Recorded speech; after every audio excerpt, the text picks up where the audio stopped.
부터 11절인데요. 1절부터 3절까지만 읽으면 될 것 같습니다. 1절부터 3절 말씀 우리 다 같이 함께 읽도록 하겠습니다. 시작. 저녁 때에 그 두 천사가 소돔에 이르니 마침 롯이 소돔 성문에 앉아 있다가 그들을 보고 일어나 영접하고 땅에 엎드려 절하며 이르되 내 주여 돌이켜 종의 집으로 들어와 발을 씻고 주무시고 일찍이 일어나 갈 길을 가소서. 그들이 이르되 아니라 우리가 거리에서 밤을 새우리라. 롯이 간청하매 그제서야 돌이켜 그 집으로 들어오는지라. 롯이 그들을 위하여 식탁을 베풀고 무교병을 구우니 그들이 먹으니라. 아멘. 이 시간에 우리 헤세드 찬양대 나와서 하나님께 찬양으로 영광 돌리겠습니다.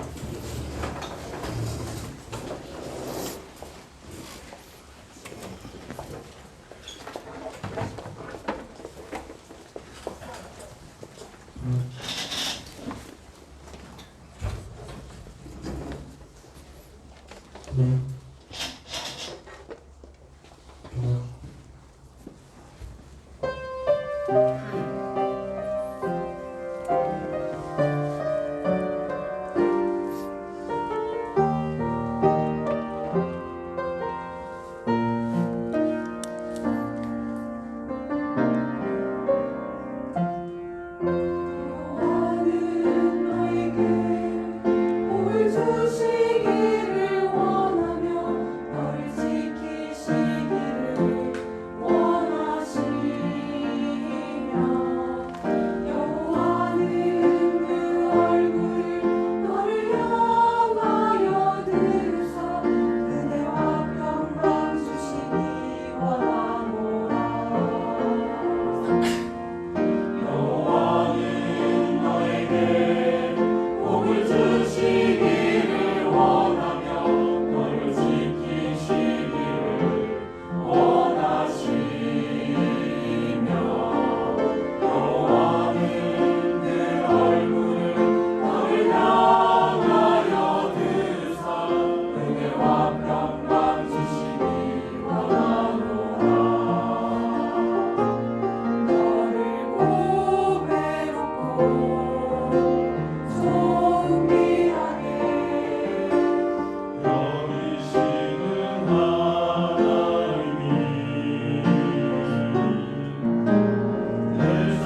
아멘.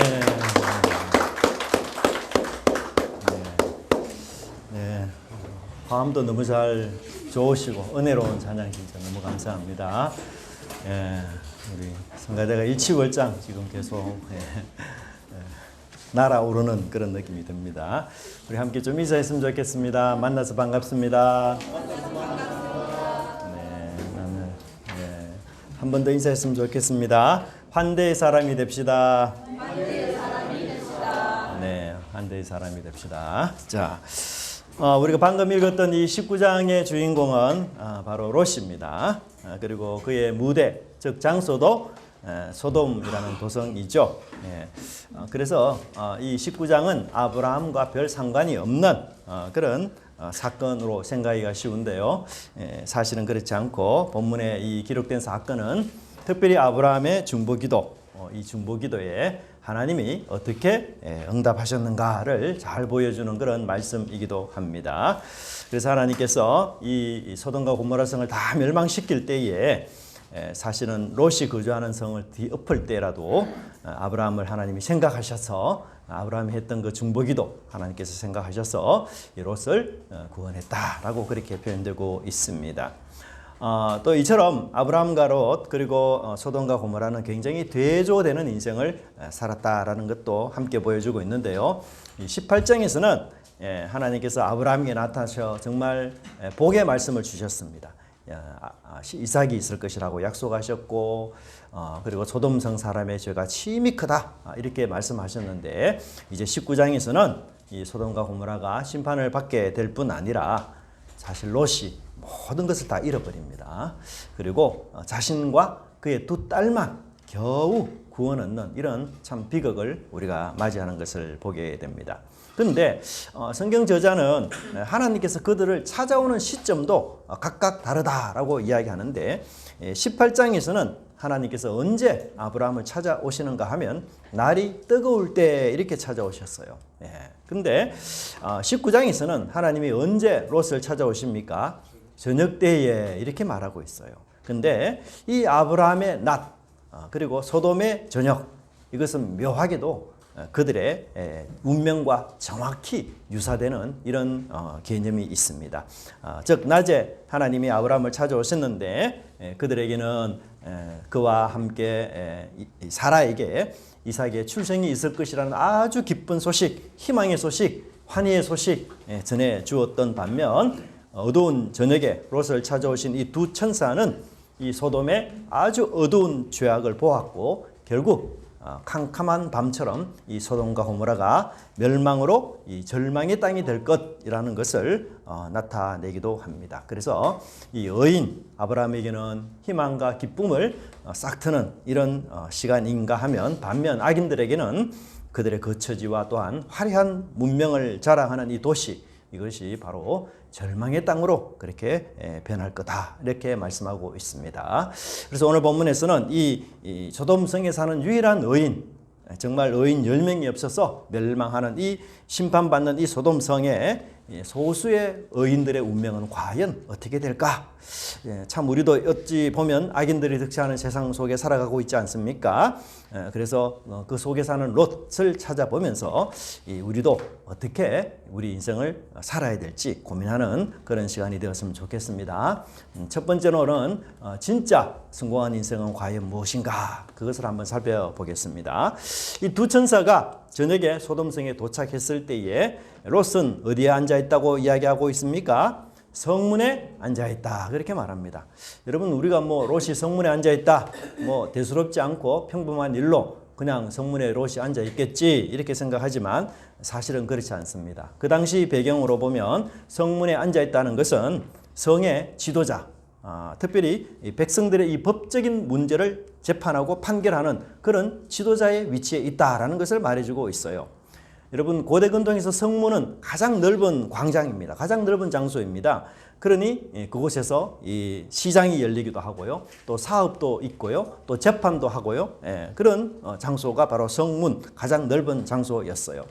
보통 여러분 왕들은 재판하는 권한을 가지고 백성들에게 재판을 해주는 사람들이었는데 어디에서 재판을 할까? 왕궁이 아닙니다. 왕궁은 굉장히 예외적인 장소이고요. 보통은 이 성문 길 곁에서 주로 재판을 하는 이런 일들이 많았습니다. 그래서 이 압살롬 같은 경우도 백성들을 재판하는 데 도와주기 위해서 성문 길 곁에 서서라고 그렇게 표현되고 있어요.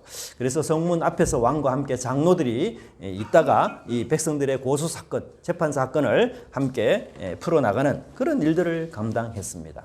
그러니까 롯이 상당히 뭐예요? 위치가 아주 높은 위치의 사람이었어요.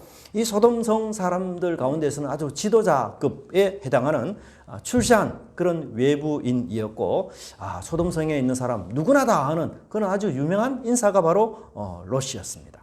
근데 여러분, 롯이 처음부터 이렇게 출세하게 되었을까요? 그렇지 않아요. 롯은 처음부터 소돔성 사람의 지도자가 된 것이 아니었어요. 처음에 그는 소돔성 안에 살지 못하고 소돔 주변에 장막을 치면서 살았어요. 아주 초라한 시작이었습니다. 소돔성 사람들 입장에서 볼 때에 이 롯은 별 볼 일 없는 사람이다. 너는 나그네에 불과하다. 그러니까 우리 성 내에 들어오지 못하고 그냥 성 주변에 이렇게 사는 건 우리가 허용한다. 그렇게 해서 사실 롯은 이 성 주변에 머물렀습니다. 여러분, 성 밖과 성 안은 굉장한 차이가 있죠. 성 밖에 머문다는 것은 나그네라는 거예요. 그리고 성 안에 있는 우리 주민들의 어떤 인정을 받지 못했다. 이런 의미가 있어요. 그리고 여러분, 적이 공격할 때 가장 먼저 피해를 보는 사람들이 어느 사람일까요? 성 밖에 있는 사람들이 가장 먼저 피해를 봐요. 그래서 전쟁이 일어나면 간단하게 자기 재산만 빨리 챙겨서 이 성의 문이 닫히기 전에 재빨리 성 안으로 들어와야 돼요. 그러니까 이 성 밖에 산다는 것은 굉장히 생활이 불안정한 것을 이야기하고 있습니다.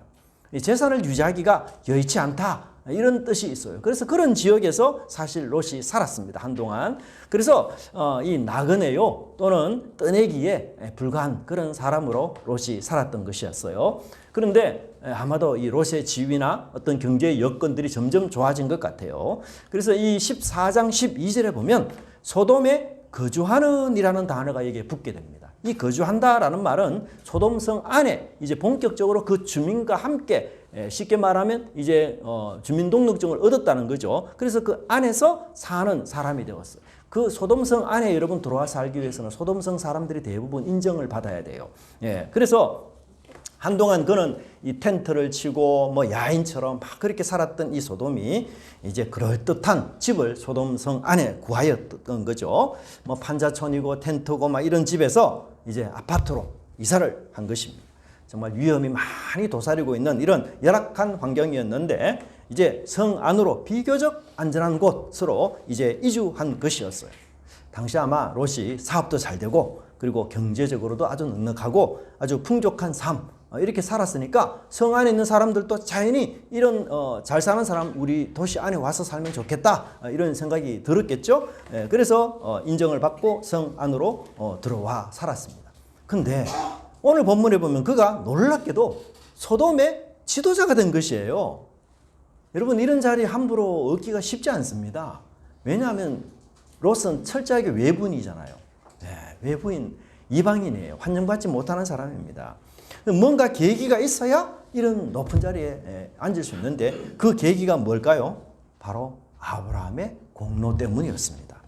여러분, 창세기 14장을 보면 아브라함이 전쟁 포로로 끌려가는 롯을 구하면서 동시에 또 누구를 구해줍니까? 소돔 주민들을 다 구해줘요. 그러니 소돔성 사람들은 롯을 홀대할 수 있겠습니까? 없겠습니까? 홀대할 수가 없는 거죠. 너무나 큰 공을 세운 이 아브라함의 친척, 그 사람이 바로 롯 아니에요? 그리고 여러분, 아브라함이 없었다. 그러면 소돔성 사람들 전부 적군의 포로가 되어서 노예로 살아야 됐습니다. 그러니까 아브라함은 롯 소돔성의 구원자요, 영웅이에요. 그러니까 이 아브라함의 친척 롯을 자연히 뭐예요? 위치를 높여준 거예요. 격상시켜 준 거예요. 그래서 롯은 이 아브라함 덕택에 장로의 위치, 이 지도자의 위치로 이렇게 오르게 되었어요. 참 대단한 인생 아닙니까? 이 소돔으로 간 롯은 정말 그곳에서 자신이 원하는 그 꿈을 이룬 사람이었어요. 갈대아 우르라는 그 지역에서 나와서 이 낯선 땅 소돔의 지도자가 되었다. 귀족이 되었다. 여러분 나름 성공한 인생 아니겠어요? 저 시골 총구석에 살다가 도회지에 나와서 이 그럴듯한 사업장뿐 아니라 사람들의 신망도 얻고 심지어는 여러분 정계까지 출전해서 나가서 이 정신이 되었다. 정말 나름 성공한 인생 아니에요? 당시 여러분 아브라함은 족장에 불과했어요. 근데 롯은 뭐예요? 인류 도시인 소돔에 법관 노릇하고 있었습니다. 아브라함은 보면 기껏 자기 장막문, 이 장막이라는 건 텐트 아니에요? 그 장막문 앞에 나와 있었지만, 야, 롯은 어디에 지금 앉아 있습니까? 이 성문에 앉아 있는 사람이에요. 아브라함은 아직도 아주 불편한 이 천막 생활, 이것을 하는 유목민이었지만, 롯은 그렇지 않습니다. 여러분, 아주 도시 생활을 하면서요, 도시 문화를 즐길 줄 아는 아주 세련된 사람들입니다. 근데 우리도 사실은 롯처럼 우리 자신의 삶의 환경을 끊임없이 바꾸기 위해서 평생을 살아가는 때가 참 많습니다. 위험한 것보다는 우리가 좀 더 안전한 곳에서, 좁은 곳보다는 좀 더 넓은 곳으로, 편의시설이 없는 곳보다는 있는 곳으로, 즐길 문화가 없는 곳보다는 있는 곳으로, 그렇게 우리가 대부분 이동을 합니다. 부끄럽지만 우리 교회 사역자들도 동일한 것 같아요. 시골 목회보다는 도시 목회를, 그리고 도시 목회보다는 대도시 목회를 지향하고 꿈을 꾸는 그런 일들이 참 많이 있습니다. 우리는 모두 이제 올라가려고 합니다. 그런데 내려가려는 사람 잘 없고, 정말 출세하고 성공하기를 원하지, 내가 지금 생각을 만족하며 자족하며 그렇게 감사하는 사람 잘 없다는 것, 우리 오늘의 현실인 것 같습니다. 아마 롯이 여러분 계속해서 아브라함을 따라다녔다면 이런 소돔의 세련된 도시의 문화, 그리고 사법이 되는, 재판관이 되는 그 존경받는 자리, 그리고 뭐 안전한 주거 환경, 이거 결코 누리지 못했을 거예요. 그래서 아마 롯은 그 당시, 내가 아브라함을 떠나서 이 소돔 성에 들어와 살기를 정말 잘했지 라고 그는 아마 그렇게 생각했을 수도 있을 것입니다.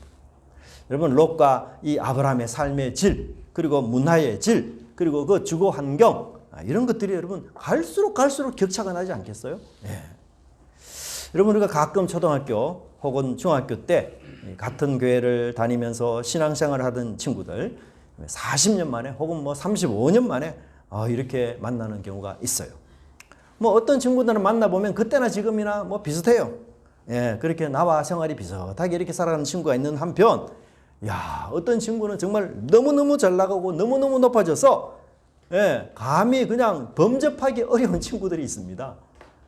얼마나 남편을 잘 만났는지 하여튼 어떻게 돼서 그런지 모르지만 돈도 펑펑 쓰고 2달에 한 번씩 그냥 해외 여행은 기본이고 제주도는 자기 집 드나들듯이 그렇게 드나들고 온갖 좋은 것 다 먹으면서 좋은 곳 다 구경하고 그렇게 사는 사람이 있어요. 그러면 여러분, 그런 친구 만나고 나면 우리 어떤 생각합니까?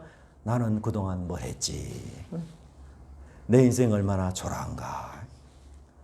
무능한 남편이 잘나 보이진 않겠죠? 그리고는 내가 왜 저분이란 사랑에 빠져가지고 눈이 삐었지? 이러면서 스트레스 지수가 여러분 막 올라가지 않습니까? 어릴 때는 그 친구나 나나 똑같았어요. 도찐 개찐이었습니다. 공부도 그저 그렇고 별로 잘하는 사람도 아니었고 얼굴은 내보다 더 못생겼는데 이런저런 생각하면서 정말 막 스트레스 아닌 스트레스를 받고 혼자 골방에 들어가서 막 침울해지고 우울해지고, 그때는 찬송도 기도도 다 싫습니다. 교회도 가기 싫습니다. 남편 얼굴 나오는 사진 탁 덮어놓고 그냥, 그죠? 혼자 막 고독을 씹죠. 그래서 내가 이참에 한번 고급진 레스토랑에서 아주 비싼 음식 내가 배부르면서 먹어야지. 그래서 우리가 스트레스 좀 풀리고 막 그렇지 않습니까? 여러분, 근데요, 정말 진짜 성공한 인생, 진짜 꿈을 이룬 인생은요, 이 멸망의 도시 소돔에서 구원받는 인생이 진짜 성공한 인생이에요. 소돔의 왕들과 그 가족들 한번 보세요. 많은 귀족들 보십시오. 롯을 보십시오. 그 높은 자리에 오른 사람들, 부귀영화를 누리며 사는 사람, 많은 사람들, 원하는 인생의 꿈을 이루었다고 자부하고 갖고 싶은 것, 소유하고 싶은 것 가진 사람들, 정말 일반 평민들이 부러워하는 그런 사람들의 인생. 그렇지만 그들이 소돔과 함께 다 망하고 마는 것을 보게 됩니다. 그들이 소유했던 재산도 보물도 명품도 그리고 비자금도 많은 돈을 투자해서 새롭게 단장하는 그 집들도 아니면 곧 있으면 엄청난 수확을 거둘 그 땅들도 모두 순식간에 하나님의 불심판에 의해서 망하고 말았습니다. 자신의 생명조차 구할 수 없었어요. 이 한밤중에 예기치 않게 찾아온 이 하나님의 불심판 앞에서 그들은 아무런 대책도 하지 못한 채 잠잠해서 죽어가는 그런 인생이 되고 말았습니다. 심판이 있기 바로 전날 저녁까지 뭐 했겠어요? 진수성찬 먹고 웃으며 그리고 즐기고 야 취하자 부어자 마시자 뭐 이러면서 내일 또 있겠다 이렇게 생각하며 그렇게 살았던 그 바로 그 날이 그들의 인생의 마지막 날 최후의 날이 될지는 정말 아무도 몰랐던 것이었습니다. 여러분 그 하나님의 불심판 앞에서 그들의 높은 직위가 무슨 소용이 있습니까? 왕이라는 그의 보좌가 무슨 효용이 있습니까? 귀족이라는 그 권력이 하나님의 심판을 이길 수 있습니까? 많은 군사를 거느렸다고 하는 그 힘이 하나님의 불심판을 막기에는 턱없이 부족했던 것이었어요. 오히려 그들은 그들이 자랑하던 것들과 함께 졸지에 순식간에 하루 만에 불심판을 받아 한 줌의 죄로 바뀌고 말았습니다. 여러분 우리 소돔의 심판은 뭘 이야기합니까? 하나님께서 마지막 날에 있을 종말의 심판을 우리에게 예고해 주고 있습니다. 하나님 소돔 심판은 이미 과거에 일어난 일이기 때문에 이제는 다시 없을 겁니다. 절대 아니에요. 절대 그렇지 않습니다. 소돔의 심판은 바로 종말에 있을 심판의 예고편입니다. 예수님이 재림하시는 날에 있을 심판의 예고편입니다. 이 재림의 심판은 소돔과 고모라의 심판보다 아주 더 무서운, 더 강력한 심판이 될 것이라고 예수님 말씀하셨습니다. 그래서 예수님이 이렇게 말씀하시지 않습니까? 내가 진실로 너에게 이르노니 심판날에 소돔과 고모라 땅이 그 성보다 견디기 쉬우리라. 여러분 소돔과 고모라의 땅에 임한 그 하나님의 심판의 강도가 5다 이렇게 말한다면 재림 때 임할 하나님의 심판의 강도는 5가 아니고 6이 아니고 무려 10이 될 만큼 강력한 심판이라고 합니다. 그래서 소돔과 심판이 가볍다 이렇게 말할 만큼 하나님의 재림 때에 예수님의 재림에 임할 이 심판은 아주 엄청날 것이라고 주님 미리 말씀해 주고 계십니다. 여러분 이 재림의 때, 이 심판의 때에 나를 구원하고 나를 건져주실 분 누굽니까? 오직 예수님밖에 없어요. 네. 내가 가진 물질, 내가 가진 권력과 힘도 정말 내가 자랑하는 지혜와 미모도 어떤 것도 나를 여러분 구해줄 수 없습니다. 재림의 심판을 막을 수 있고 방어할 수 있는, 모면해 줄 수 있는 세상의 그 어떤 권력도 능력도 결코 존재하지 않습니다. 소돔과 고모라의 심판 앞에서 롯은 천사의 도움으로 구원을 받았어요. 그 말은 뭡니까? 이 하나님의 심판에는 하나님만 도울 수 있다라는 것을 우리에게 말씀해 주고 있습니다. 저는 우리 교회 성도님들이 참 물질적으로 경제적으로 보다 나은 삶, 좀 더 안정된 삶 살기를 정말 원합니다. 토요일도 일하시고 정말 평일에도 이 아침부터 저녁까지 늦은 시간까지 일하시는 분들 많아요. 심지어 여러분 주일날에도 일하시는 분들이 참 많이 있습니다. 참 마음이 참 짠합니다. 정말 어쩔 수 없이 그렇게 사는 분들도 계시지만 또한 정말 성공하기 위해서 아니면 우리 자녀들에게 좀 더 나은 미래를 내가 남겨주기 위해서 이 참 남부럽지 않는 인생 뭐 이런저런 이유 때문에 참 열심히 사시는 것 참 감사한 일이지만 그러나 제가 은혜가 넘치는 교회 이 담임 목사로서 바라는 큰 소망이 있다면 우리 교회 성도님들이 이 종말을 아는 지혜로 성공하는 인생이 되었으면 좋겠다라는 마음이 정말 있어요. 세상에 그 많은 것들, 그 좋은 것들, 그토록 갖고 싶었던 그것들도 우리 주님의 재림 앞에서는 정말 덧없는 것이요 허무한 것임을 우리가 깨닫고 이 종말의 심판을 준비하며 살아가는 인생, 그래서 우리 인생에서 정말 중요한 것이 무엇인지를 바로 알고 지혜롭게 믿음 가운데 살아가는 저와 여러분의 인생이 되기를 또한 간절히 바랍니다. 두 번째는 우리 의인 롯은 환대하는 사람이었다라는 것을 성경은 말해주고 있습니다. 여러분 어떤 한 여인에게 청년이 청혼하기 위하여 가고 있었어요. 이 청년은 분명히 나의 구원을 이 여인이 받아줄 것이다 라고 확신을 했어요. 그리고는 그 청년이 사랑하는 여인을 만났을 때 오히려 이 청혼을 거절당하고 말았습니다. 이 청년의 예상과 달리 이 자기 청혼을 거절한 이 청년은 매우 실망했고 그래서 이 여인에게 편지를 썼습니다. 왜 자기 청혼을 거부하냐? 왜 나를 만나주지 않느냐? 그 이유를 좀 말해주시오. 이렇게 말했을 때 그 여인으로부터 이런 답변이 왔습니다. 나는 당신이 오는 것을 기다리며 창문을 내다보고 있었습니다. 그런데 당신이 길에서 일을 하고 있던 한 여인을 밀치고 그냥 스쳐 지나가 버렸습니다. 그 여인은 넘어졌지만 당신은 그 여인을 부축해 주지 않았습니다. 나는 그때 당신에게 나의 한평생을 맡길 수 없다라는 것을 깨달았다고 합니다. 이 불쌍한 여인에게 친절을 베풀 수 없는 그런 사람이라면 나에게도 아마 진정한 사랑 베풀 수 없는 사람이라 이렇게 느꼈다. 그래서 그 청년과의 이 결혼을 파기했다라고 말했습니다. 이 일이 있은 이후에 이 청년은 많은 반성을 하고 이제 사람들에게 친절하고 아주 관대하게 대하는 그런 사람이 되었다고 합니다. 이 여인이 창문을 통해 그 청년을 살피고 있는 것처럼 하나님께서도 우리 낯선 사람들, 나그네들, 내 주변에 나를 찾아오는 사람들, 우리가 어떻게 그들을 환대하고 있는지 하나님 낱낱이 살펴보신다는 것 우리가 좀 기억하면 좋겠습니다. 롯은 여러분 소돔성에서 정말 장로, 지도자 위치 아닙니까? 나그네로서 그런데 그는 나그네를 극진히 환대하는 사람이었어요. 1절에 보면 이 나그네를 보자마자 영접하고 또한 엎드려 절하였다 이렇게 말하는데요. 아브라함처럼 롯도 이 즉시 일어나 그들에게 절을 하면서 이 환대하는 그런 모습을 보여주고 있어요. 심지어 땅에 엎드려 절했다라고까지 이야기함으로써 굉장히 이 나그네를 존중하고 그리고 자신보다 더 높이는 그런 마음과 모습이 있었던 것을 보게 됩니다. 여러분 사실 롯이 이 사람을 처음 만났을 때 이들이 천사다 전혀 느끼지 못했어요. 알지 못하는 상황에서 이들을 만나게 되었던 것이에요. 그리고 이 낯선 사람을 기꺼이 자기 집에 모시고 섬기기를 원했습니다. 2절의 말씀에 보면 롯은 아브라함과 비슷하게 우리 집으로 오셔서 발을 씻고 아침 일찍 일어나 길을 가십시오. 이렇게 이야기하는데 여기서도 롯은 자신의 종이라는 단어를 또 표현해요. 그러면서 굉장히 겸손하고 정중하게 간청하고 있습니다. 그런데 천사들은 이 롯의 간청을 거부해요. 나는 거리에서 광장에서 밤을 새우겠다 이렇게 말씀합니다. 왜 그럴까요? 이 천사들이 온 목적은 이 롯의 집을 지금 신방하기 위해 온 게 아니에요. 소돔 사람들을 신방하기 위해서 그들의 죄악이 얼마나 깊은지 그것을 이 천사들이 직접 보고 경험하기 위함이었어요. 그래서 우리는 밤에 이 광장에 머물겠다 이렇게 말한 것이었습니다.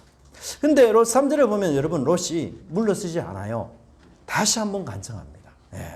근데 이 간청이라는 말은 굉장히 중요한 표현인데 구약에서 7번 사용된 동사로서 아주 끈질기게 요구하는 행동을 뜻하고 있습니다.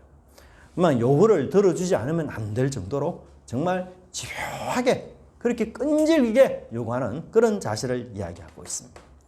여러분 우리 자녀들을 키울 때 자녀들이 이 갖고 싶은 장난감에 한번 꽂히면 어떻게 합니까? 얼마나 엄마에게 때를 쓰지 않습니까? 집요하게 그죠? 아침부터 저녁까지 막 장난감 타령하지 않습니까? 잔소리도 그런 잔소리가 없습니다. 그냥 그 간청하는 소리 더 이상 듣기 싫어서 뭐예요? 아들의 소원을 들어주는 그런 일들 많습니까? 있지 않습니까? 근데 롯의 간청이 바로 그 정도였어요. 그래서 결국 천사들은 자기 마음을 뜻을 바꾸어서 롯의 집으로 들어갔습니다. 이 두 천사에게 식탁을 베풀었는데요. 근데 이 식탁에서 차려진 음식이 아브라함이 차린 음식과는 굉장히 좀 달랐습니다. 아브라함의 집에서는 어떻게 식탁을 베풀었습니까? 송아지 요리에다가 양질의 고급 가루로 만든 부드러운 빵에다가 요구르트에다가 우유에다가 정말 진수성찬이 나왔지 않습니까? 함박 스테이크에다가 화이트리의 식빵에다가 하여튼 그죠?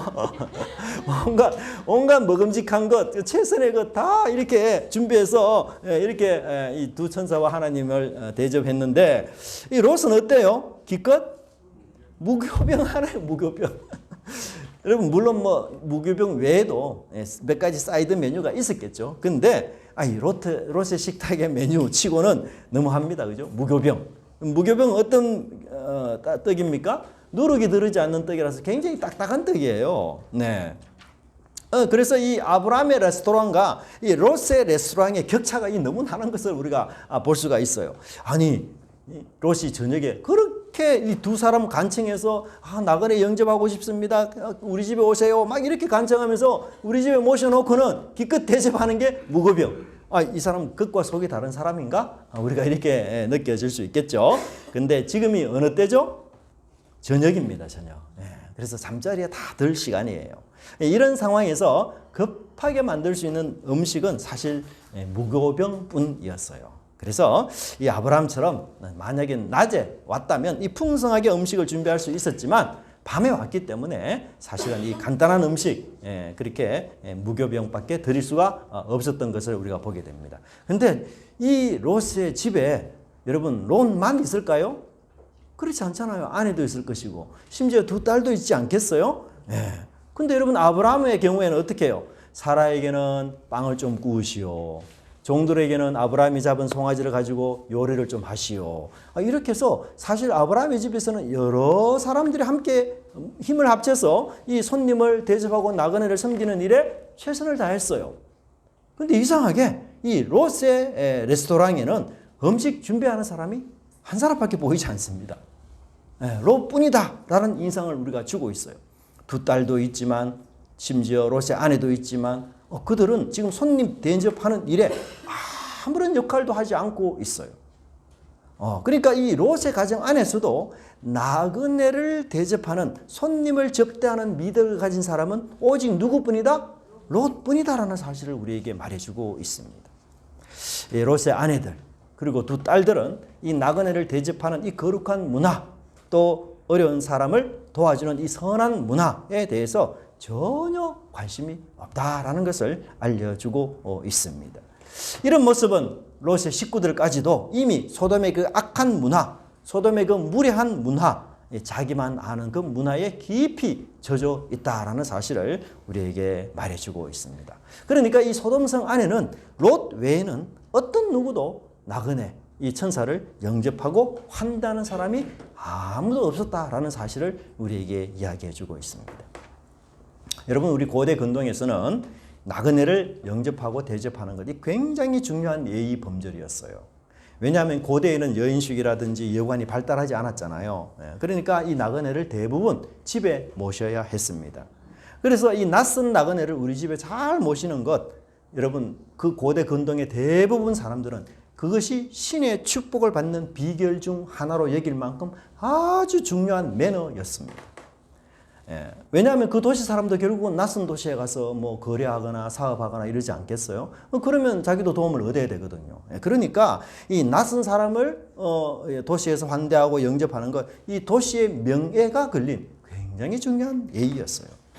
그리고는 손님이 한번 방문하잖아요. 그러면 여러분 보통 며칠을 환대해 주신지 압니까? 기본 3일이에요. 기본 3일. 첫날 오면 첫날부터 용건이 무엇입니까? 이렇게 묻지 않아요. 첫날은 무조건 먹게 하고 쉬게 하고 이렇게 해요. 두 번째 날부터 본격적으로 볼 일이 뭔지를 묻고 세 번째 날 한 번 더 쉬게 하고 그렇게 돌아가게 해요. 그만큼 이 외부인들을 영접하고 환대하는 문화는 굉장히 중요한 그런 것이었어요. 그런데 이 소돔은 어떻습니까? 가장 기본적인 예의마저 무너진 아주 무례한 도시였어요. 양심이 마비된 도시였어요. 여러분 이 두 나그네가 만약에 소돔 광장에 머물 경우 아주 치명적인 어려움을 겪을 것을 롯이 다 알았어요. 그죠? 이 소돔이 너무 완악한 도시였기 때문에 이 두 사람이 광장에 머물다가는 큰 낭패를 볼 것이다. 이걸 분명히 알았기 때문에 롯이 강권해서 우리 집에 꼭 모셔야 한다. 우리 집이 안전하다. 이렇게 이야기한 것 아닙니까? 여러분 오늘날 우리 나그네, 낯선 사람들 선대하는 것 쉽지 않아요. 우리의 이런 좋은 의도를 악용하는 사람들이 정말 주변에 너무 많기 때문에 그렇습니다. 교회만 배회하면서 용돈을 수금하는 나그네들도 꽤 많습니다. 그 사람들 하는 대부분의 얘기가 뭡니까? 저는 타지에서 온 사람인데 고향으로 돌아갈 경비가 없으니 이 시외버스를 타고 고향으로 돌아갈 수 있는 여비만 좀 달라. 그렇게 이야기를 많이 해요. 근데 교회를 찾아오시는 분들, 이 수금하시는 분들이 거의 다 이런 멘트를 합니다, 사실. 그래서 정말 우리가 이 사람을 어떻게 도와주는 것이 이 진짜 저 사람을 위하는 도움이 될지 이 참 고민이 되지 않을 수가 없어요. 정말 우리가 점점 믿을 수 없는, 사람을 믿을 수 없는 이런 세상이 되어가고 있어요. 그래서 우리 자녀들에게 낯선 사람에게 주는 거는 뭐예요? 절대로 받지 말라. 이렇게 어릴 때부터 철저하게 교육을 합니다. 그러니 여러분 어린 아이들이 자연히 낯선 사람에 대해서 뭐예요? 환대보다는 경계를 먼저 하는 거예요. 그리고 이런 것이 습관이 배어서 자연히 우리는 낯선 사람들에 대해서 굉장히 경계하고 불신하는 그런 세상 속에 우리가 살아가고 있습니다. 참 낯선 사람 우리가 자칫 잘못 환대하고 이렇게 뭐 대접했다가 오해를 사기도 하고 또는 그 좋은 일이 오히려 해가 되는 그런 경우도 없지 않아 있어요. 그래서 차라리 이 낯선 사람 참 환대하지 말고 냉정하게 대하자. 이게 사실 우리 마음이 더 편할 수도 있어요. 그러나 이 세상의 그런 환경 또 불신의 세상을 우리가 탓하면서 하나님이 정말 기뻐하는 일 포기한다면 우리 역시 이 소돔성에 사는 사람들과 별개 크게 다를 바가 없다라는 것 다시 깨닫게 됩니다. 우리가 하나님이 기뻐하시는 이 환대하는 일 이것을 포기할 것이 아니라 오히려 악용되지 않도록 지혜롭게 잘 분별해서 하나님의 뜻이 이 세상에 더 많이 전해지도록 그렇게 해야 하는 것입니다. 여러분 하나님은 이 롯의 환대와 롯의 친절을 결코 잊지 않으셨어요. 그리고 이 소돔성이 심판받는 순간 하나님은 이 롯의 환대와 친절 때문에 이 롯을 구원해 주셨어요. 물론 거기에는 아브라함의 기도도 있지만 아브라함의 기도만 전부는 아니었어요. 여러분 참 놀랍지 않습니까? 이 소돔성에서 구원받으려면 적어도 대단한 공을 이루어야 된다 이렇게 생각하는데 그게 아니라 너무 사소하고 너무 시시한 일, 낯선 사람 환대하는 이 시시한 일을 했을 때에 하나님께서 그를 구원하시고 그에게 놀라운 은혜를 베풀어 주셨다는 것. 이거 정말 놀라울 일 아니겠어요? 여러분 롯은 이 소돔의 악한 문화, 이기주의의 문화, 타락한 그 문화를 거슬러서 나그네를 접대하고 이 나그네를 환대하는 일을 아주 성실하게 했던 의인이었어요. 의인이라고 해서 여러분 위대하고 거창한 일, 나라를 구하는 일 그런 게 아니에요. 내 주위에 나를 찾아오는 사람들 그들을 환대하고 환영하고 또 이 하나님이 기뻐하는 일들 감당하는 것 그것입니다. 여러분 환대는 이기주의에 물든 세상을 부끄럽게 하는 하나님의 빛입니다. 롯은 이 하나님의 세상에 꼭 필요한 의인이었어요. 악인과 함께 멸망해서는 안 될 그런 의인이었습니다. 환대로 이 세상을 밝혀주는 의인이었고 나그네와 어려운 사람들에게 힘과 위로를 주는 그런 사람이었어요. 그러니 이 사람이 어떻게 악인과 함께 여러분 심판을 받겠습니까? 예? 세상에 꼭 필요한 의인 하나님은 반드시 그를 보호하시고 붙잡아 주시고 건져 주시는 것 우리가 그것을 믿고 믿음으로 나가야 될 것입니다. 마태복음에서 예수님은 이렇게 말씀합니다. 너희를 위하여 예비된 나라를 상속받아라. 하나님 나라를 상속받는 사람은 어떤 사람일까요? 나라를 구하거나 큰 업적을 쌓거나 개척교회를 수십 개 하거나 그런 사람들 당연히 하나님 나라에 들어갈 사람이라 이렇게 생각하지 않겠어요? 그런데 예수님 놀라운 말씀합니다. 줄일 때에 너희가 먹을 것을 주었고 목마를 때에 마시게 하였고 나그네 되었을 때 영접하였고 헐벗었을 때 옷을 입혔고 병들었을 때 돌보았고 옥에 갇혔을 때 와서 보았느니라. 여러분 굉장히 사소한 거 아니에요? 누구나 할 수 있는 것 아닙니까? 누구나 환대의 마음만 갖는다면 그런 일을 충분히 할 수 있는 일, 그 일을 통해서 너희들은 하나님 나라를 상속받은 자다. 그렇게 주님이 우리를 칭찬하시고 환대하시는 거예요. 여러분 이 환대는 우리 기독교인들이 정말 놓치지 말아야 될 하나님의 성품을 잘 드러내는 필수적인 것입니다. 그래요 이 어둡고 타락하고 정말 불신이 많은 세상 속에서 우리가 더 하나님의 친절, 하나님의 환대를 세상에 보여주는 그래서 밝은 빛으로 살아가는 저와 여러분의 삶이 되기를 간절히 바랍니다. 기도하겠습니다. 하나님 아버지 감사합니다.